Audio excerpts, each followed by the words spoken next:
नाजरीन, आप देख रहे हैं आली न्यूज़ में। आपका मेज़बान चौधरी फजरमन पाकिस्तानी ज़र कब्ज़ा जम्मू कश्मीर के ज़िला भिंबर की तहसील समानी का ये स्पॉट चाही बॉर्डर लाइन बैक साइड पे, बिल्कुल कॉर्नर पे बॉर्डर लाइन है। और हम यहाँ बल्दियाती इलेक्शन आज़ाद कश्मीर साल 2022 के मुख्तलिफ उम्मीदवारों के इंटरव्यू कर रहे हैं आली न्यूज़ के प्लेटफॉर्म से। हमारे पास चाहीगा यूनियन कौंसल की वार्ड है चाही गरबी। इसका नंबर क्या है जी? वार्ड नंबर 4 चाई गाई गरबी। और अब इनसे बात बढ़ाते हैं कि अरसलान खान यहाँ से उम्मीदवार हैं।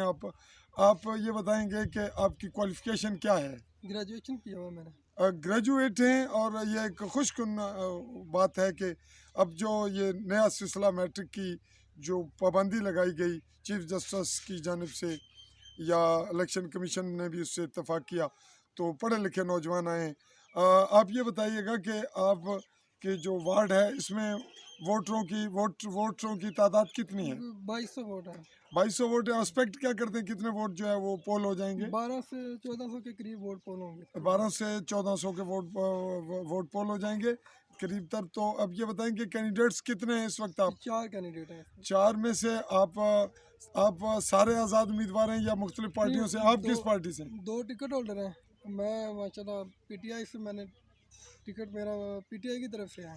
और कोई नून लीग का भी है? जी, एक नून लीग का और 2 आज़ाद उम्मीदवार। 2 आज़ाद उम्मीदवार हैं। और आप ये बताइएगा कि बरादरीज़म का फैक्टर कोई आपके वार्ड में है? नहीं, बरादरीज़म का यहाँ कुछ भी, सारी सियासत जो है वो ग्रुप वाइज ही चल रही है, ग्रुपिंग के हवाले से चल रही। है। तो रिश्तेदार बरादरी भी इसका को तस्वर भी इस्तेमाल हो रहा है कि फलां मामू ज़ाद पोपी? जी, रिश्तेदार और ख़ानदान की हद तक तो काफ़ी हद तक इसमें सिलसिला चल रहा है। अच्छा, तो मैक्सिमम ग्रुपिंग में ही है। बरादरीज़म खत्म हो चुका है। बरादरीज़म कमज़ोर पड़ चुका है, ख़त्म हो चुका है। चलें, जो भी उसे कहें।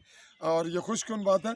साथ तस्करा करते हैं नाजरीन कि आपके जो वार्ड है इसमें बड़े आवाम के मसाइल कौन से हैं जिन पर आपको तवज्जो देनी है और काम करवाना? मैक्सिमम तो हमारी तालीम, सेहत और तरक्की, इंफ्रास्ट्रक्चर, ये सारे ही मामला चल रहे हैं। जी जी। तो बच्चियों के लिए हमें काफ़ी प्रॉब्लम होती है कि कॉलेज हमारा जैसे हमारे हल्के से बाहर चला जाता है, उसके लिए हमें फिर मैट्रिक तक तो स्कूल है हमारे पास, लेकिन मैट्रिक के बाद लोग बच्चियों को ना घर पे ही बिठा लेते हैं कि अब दूर भेजना हमारे लिए मसला है। हम कोशिश करेंगे कि हमें हमारे ही वार्ड में एक गर्ल्स कॉलेज मिल जाए। मैट्रिक तक तो हमारे पास पड़ा है। नहीं, वो उसको आप सेकेंडरी कॉलेज करवाएंगे या? जी, सेकेंडरी इंटर कॉलेज तक। इंटर कॉलेज तक हाँ ट्राई करेंगे। और आपके अलावा यहाँ फर्स्ट एड पोस्ट तो मौजूद है? फर्स्ट एड पोस्ट मौजूद है, लेकिन हम कोशिश करेंगे कि उसको मज़ीद अपडेट किया जाए, अपग्रेडेशन उसकी करवाई जाए, ताकि सारी मदवियात की सहूलियात भी यहाँ मौजूद हों और उसकी ज़्यादा से ज़्यादा तरसील की जाए, क्योंकि यहाँ पे बॉर्डर एरिया आए दिन गोला बारिश आने को कभी भी स्टार्ट हो सकती है।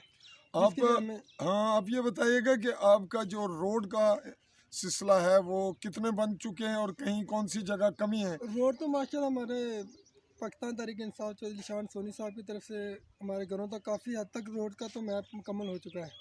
बीच में कुछ गांव ऐसे हैं जहाँ पे अभी तक रोड नहीं पहुँची। कौन सा इसमें हिल जो है? हमारा खराली है, वहाँ पे अभी तक रोड नहीं पहुँची। और हिल्ला है, ये 2 बड़े इलाके हैं। ठेरा है, और यहाँ से हमारा एक लिंक जुड़ रहा है चौकी का, जो कि हमारा डिंगसाला के रास्ते से निकलेगा। ये कितना फासला होगा आपका चाई से सूना में? सूना से चाई में पुख्ता रोड 5 से 6 किलोमीटर होना चाहिए, इससे ज़्यादा नहीं होगा। नहीं, जो जहाँ तक बना हुआ है उससे आगे बनना है। तो जहाँ तक बना हुआ है लेके सूने तक लिंक बनेगा, जो कि हमारा कुछ 5-6 किलोमीटर बनता है, इससे ज़्यादा नहीं होगा, इससे कम होगा। हाँ जी। और हिल्ला का भी 3 से 4 किलोमीटर होगा। खराली का तो मैक्सिमम 2 किलोमीटर होगा। अगर हमारे पास रोड तो हमारा खराली गाँव भी क्लियर हो जाता है। अच्छा, आप ये बताइएगा कि आपने जब इलेक्शन का माइंड बनाया तो पार्टी के बगैर आप लड़ते तो को प्रॉब्लम था या पार्टी टिकट से आपको फ़ायदा हो रहा है? नहीं, हमारे तो पार्टी से भी काफ़ी हद तक फ़ायदा हो रहा है, और उसके बगैर भी अल्लाह का शुक्र है कि हमारे भाई हैं सारे, और सारे ही हमारा बढ़ चढ़ कर साथ दे रहे हैं। आपके बैकग्राउंड पे आप किस से इंस्पायर हैं ज़्यादा सियासत में अपने इलाके में? अपने इलाके में तो अल्लाह का शुक्र है, मेरे वालिद साहब काफ़ी आता है, लोगों की मदद वगैरह करते रहते हैं और उनके बुनियादी मसाइल भी हल करवाते हैं। उन्हीं को देखते हुए मैंने भी कोशिश की है कि मैं इस फील्ड में उतरूँ और अवामी मसाइल जहाँ तक हो सके मैं हल करवाऊँगा, और इंशाल्लाह और अपने तमाम इलाके के वार्ड के लोगों के साथ कंधे से कंधा मिला के चलूँगा। कुछ और कहना चाहें तो बात करें आप कैमरे के सामने आवाम से। आपके हल्का वार्ड और हुकूमत से इलेक्शन करवाने के सिलसिले में क्या समझेंगे कि जी, बलदियाती इलेक्शन करवाने में इसमें किसका रोल है? जी सारा रोल पाकिस्तान तहरीक इंसाफ का है, क्योंकि आप देख चीफ आपको जस्टिस को आप कहाँ देख चीफ रहे हैं? जस्टिस ने माशाल्लाह सब कार्रवाई जो देखी जाए, गवर्नमेंट पे प्रेशर, इलेक्शन कमीशन को तलकीन सारी सुप्रीम कोर्ट की तरफ से है। और तकरीबन 31 साल बाद इलेक्शन होने हैं, इतनी तो हमारी उम्र होगी और हम तो ये फर्स्ट टाइम ही बलदियाती इंतखाबात देख रहे हैं। तो आप क्या मैसेज देंगे? मैसेज दें। ये तो सारा पीटीआई का ही क्रेडिट जाता है, क्योंकि 30 साल से सारी पार्टियां हमारा हक खा रही हैं और पीटीआई ने हमें इस लोकल गवर्नमेंट में एंट्री का मौका दिया है और इंशाल्लाह हम इसमें हिस्सा लेंगे बाकायदा और इंशाल्लाह जीत के भी दिखाएंगे। और जहाँ तक है अवामी मसाइल, तो जितने भी उनके बुनियादी मसाइल होंगे, जो भी मसाइल होंगे, इंशाल्लाह सारे के सारे हम हल करवाएंगे, उनके साथ कंधे से कंधा मिला के चलेंगे। जहाँ पे भी उनको कोई मसाइल होगा वो हमें हमेशा अपने साथ ही पाएंगे। बहुत शुक्रिया जी। नाजरीन, आपने समाप्त किया इंटरव्यू अरसलान खान का, वार्ड नंबर 4 चाही गरबी से। इसी पे अगले मरले तक इनका एक और तफसीली इंटरव्यू ग्राउंड में काम करते हुए करेंगे।